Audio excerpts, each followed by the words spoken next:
환율이 1360원대까지 지금 환율이 떨어졌다고 들었거든요. 보통 환율이 크게 움직이는 경우가 이렇게 뭐 가끔 있긴 합니다만은 요번에 움직이는 건 워낙 되게 급격하게 움직였긴 했는데요. 이제 환율이라고 하는 거는 뭐 우리나라 돈과 미국 돈 간의 상대적인 가치 비율 아니겠습니까? 예를 들어서 우리나라가 물건을 미국에 팔 때 1,000원짜리 물건을 판다면 얼마에 팔아야 될지 환율이 1달러에 1,000원이다 환율이 그렇다고 한다면 미국에서도 1달러로 팔 수 있겠죠. 근데 만약에 환율이 2,000원으로 되었다. 우리나라에서 1,000원짜리 물건은 미국에서는 0.5달러가 되겠죠. 그러면은 당연히 미국 사람들도 싼 물건을 좋아할 터이니 미국에 더 많이 팔리겠죠. 좋을 수도 있죠. 그 사람에 따라 입장에 따라 좀 다를 수 있습니다. 원화의 가치가 낮으면 수출하는 사람들한테는 유리할 것이고요. 수입하는 사람들한테는 불리할 것이고요. 반대로 환율이 높으면 미국에 투자를 하려고 하는 사람들한테는 좀 불리할 것이고요. 해외에서 우리나라 원화로 투자하고 싶은 사람한테는 좀 유리할 것이고요. 저희 같은 사람들이 이제 볼 때에는 지금과 같이 환율이 뭐 오르락 내리락 한다거나 불안정한 상황, 그런 상황이 사실은 더 걱정이 되는 상황입니다. 출업자든 수입업자든 수입을 할지 말지 수출을 할지 말지 의사결정을 할 때 환율도 굉장히 중요한 요소 아니겠습니까? 그런데 환율이 오락 내리락 너무 많이 하게 되면 내가 이 물건을 미국에 가서 팔아야 되는지 말아야 되는지, 환율이 만약에 내가 생각했던 것보다 확 떨어졌다거나 그렇게 된다고 한다면 나는 이득을 볼 줄 알고 수출을 했는데 결과적으로 손해를 보게 되는 그런 상황도 발생할 수 있는 거죠. 굉장히 위험한 상황이 아니겠습니까? 그래서 그런 상황에서는 어떤 경제적 의사결정을 내리기가 힘들고, 그래서 실질적으로 많이 손해를 보는 분들도 발생할 수 있고. IMF 때는 또 순식간에 막 올랐다고 들었거든요. 그때 IMF 이전에 한 1,000원 이하에서 움직이던 것이 98년 하반기 정도에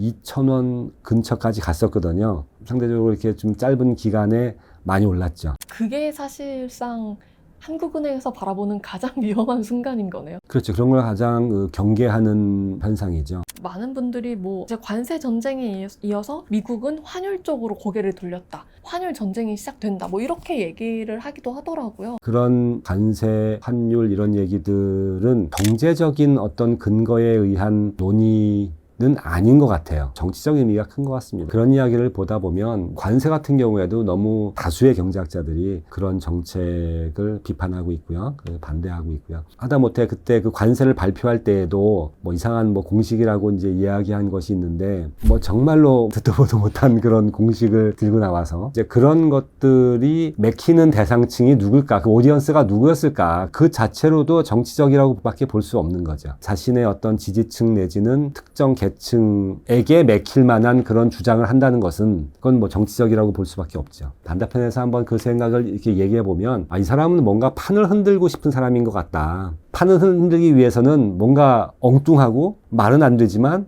그 사람들한테 막 욕을 먹으면서까지도 이상한 이야기를 해야지만 판이 흔들릴 수 있지 않을까? 그렇다고 한다면 이 사람이 흔들고 싶은 판은 무엇일까? 크게 보면 뭐 중국과의 무역 관계가, 이거 가만히 있다 보면 미국이 계속 불리해진다. 그렇다고 한다면 약간 비정상적이고 비합리적인 것처럼 보이는 대응을 함으로써 판 자체를 좀 한번 흔들고 싶은 것이 아닐까, 그런 생각이 좀 듭니다. 그래서 그런 근거에 의해서 하는 것까지 좋은데 효과가 있겠느냐? 많은 사람들이 부정적이긴 합니다. 뭐 관세를 올리면 통관되는 물건이 하나도 없을 텐데 그렇다고 한다면 관세를 올린 건 또 무슨 의미며, 여러 가지 연구 결과나 이런 것들을 보면은요, 트럼프 1기 때도 관세를 올린 적이 있었는데 그때 부담은 다분히 미국 부담이었어요. 결과적으로는. 그럼에도 불구하고 저렇게 또 한다는 것은 도대체 무슨 근거일까? 뭐 의아하긴 하죠.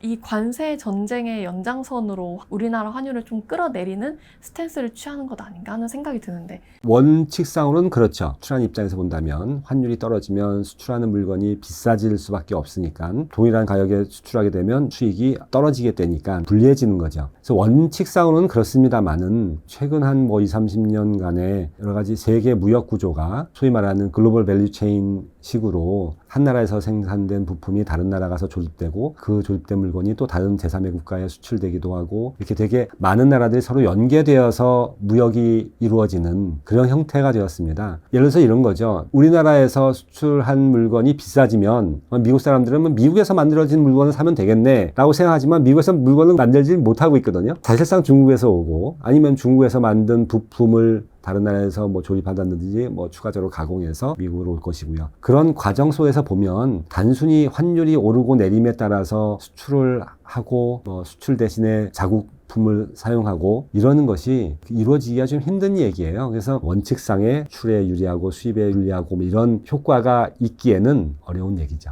미국이 이전에 다른 나라의 환율을 좀 의도적으로 끌어내리려고 했던 다른 사례가 있나요? 플라자 합의겠죠. 1985년도에 그 이전까지 이제 일본하고 독일, 미국에 대해서 흑자를 많이 이제 얻고 있어서 그때도 미국이 이제 그것을 좀 개선하자. 엔화를 좀 절상해라. 엔화의 가치가 높아졌다는 뜻이죠. 아까 말씀드린 대로 수출이 좀 안 좋아지고 그러다 보면 경기가 좀 안 좋아지겠죠. 그 경기를 좀 진작하기 위해서 금리를 내립니다. 근데 금리를 내리면 또 어떤 일이 벌어지냐면 부동산도 그렇고 주가도 그렇고요. 자산들이 가격이 오릅니다. 소위 말하는 일본 거품 경제가 그 당시에 이제 막 나타난 거죠. 그런 거품 경제가 나중에 너무 심해지니까 금리를 올립니다. 그러다 보니까 또 거품이 꺼져요. 그 잃어버린 뭐 10년, 20년, 30년 이런 얘기가 나오기 시작한 것이 그런 것이 계기가 되어지 않았나. 그것이 이제 큰 사례죠. 근데 지금은 그 당시만 하더라도 이제 무역 구조가 좀 상대적으로 단순했던 시기였어서 단순하게 판단을 할 수가 있는 상황이었으면 상대적으로 지금은 아까 말씀드린 대로 무역 구조가 되게 복잡해져서 이 나라가 흑자를 보고 있다고 해서 그래 너희들 절상해야 돼 라고 한들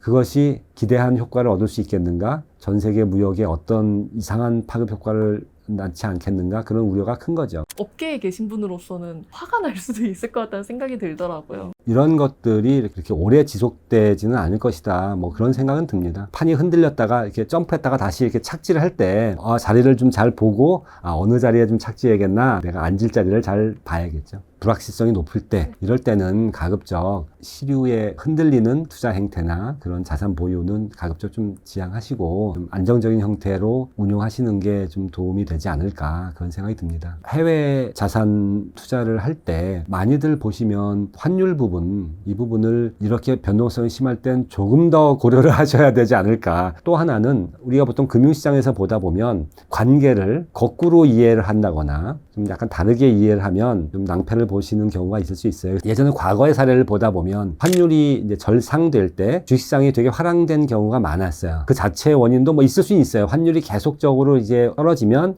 외국인 투자자 입장에서 본다면 원화에 투자를 하면 판 차익이 생기니까 투자할 유인이 있긴 하겠죠. 사실은 제3의 원인에 의해서 그 두 가지 현상이 같이 일어나는 가능성이 좀 있다. 단순 공식처럼 이제 적용을 해서 그러면 이번에도 원화가 절상되면 주식이 화랑이 될까? 기계적으로 적용하기는 어렵죠. 인과관계를 정확히 파악하는 것이 굉장히 어렵기 때문에 단순히 과거에 그렇기 때문에 지금 이럴 것이다라고 이렇게 판단하시는 것은 살짝 좀 위험할 수 있다. 환율이 하락했을 때 수혜를 보는 기업의 특징 해서 뭐 재료를 수입해서 국내에서 파는 뭐 회사라든지 식품회사라든지 해외에 빚이 많은 항공사들은 환율이 하락하면 수혜를 입는 그런 기업들이다. 이런 말도 있던데 그건 맞나요?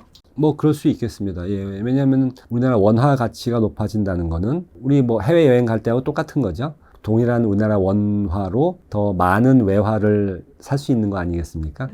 그렇다고 한다면 그 외화가 필요한 기업들, 원자재를 수입하는 기업이라든지 원화가 이제 더 가치가 높아지니까 이득이 좀 더 나겠죠. 이 환율은 너무 어려운 것 같아요. 저 같은 그냥 일반 사람들은 환율에 대해서 좀 어떻게 접근을 하고 생각을 해야 되는지 좀 궁금해요. 저도 좀 어렵습니다, 사실은.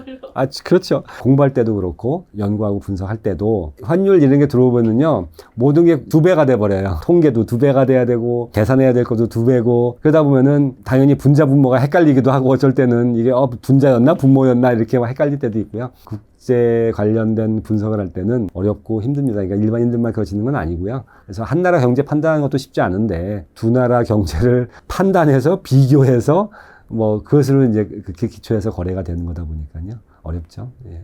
너무 그걸 애쓰려고 하시다 보면 오히려 헷갈리실 수 있으니까는요. 이렇게만 보시면 될 것 같아요. 다른 뭐 경제 변수도 그렇지만 이것이 좀 더 추세적인 것이냐, 일시적인 어떤 충격이냐, 최소한 그런 시각으로라도 접근을 하시면 그 흐름상에서 살짝 역행하는 뭐 하루 이틀의 움직임이 있다 하더라도 이것은 아마 일시적인 걸 것이다. 그 원인 분석을 막 이렇게 하시려고 애쓰기보다는 큰 흐름에서의 구분, 그게 좀 필요할 것 같습니다. 환율은 그렇게 하나하나의 움직임을 타고 가시기에는 너무 위험하지 않은가 그런 생각이 듭니다.